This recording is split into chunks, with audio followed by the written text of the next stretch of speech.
आज आपण सरळ व्यास हे पाहणार आहोत। त्या ठिकाणी एक गणित दिलेलं आहे। सरळ व्यास काढण्यासाठीचं सूत्र आहे सरळ व्यास बरोबर मुद्दल गुणिले दर गुणिले काळ भागिले 100।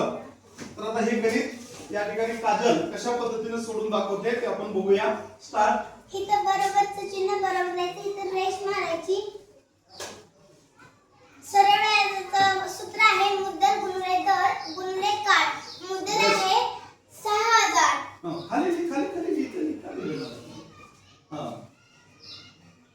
दर आहे 14 ही गुणुलेचं चिन्ह गुणुले तर 14 गुणुले काळ आहे 4 वर्ष।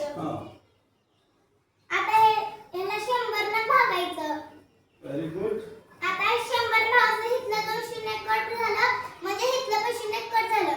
आता हा असं मांडायचं। इथं बरोबर चिन्ह द्यायचं 60 गुणुले 14 गुणुले 4। आता ह्यांचा गुणाकार करायचा। इथं कर गुणाकार। 60 गुणुले 14 14 शून्य शून्य 14 सम 84। Very good. उत्तराला 840। आता गुणुले 4 न गुणायचं।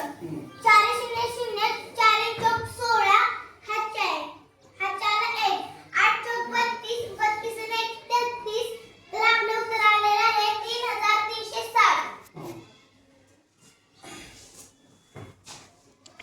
इथे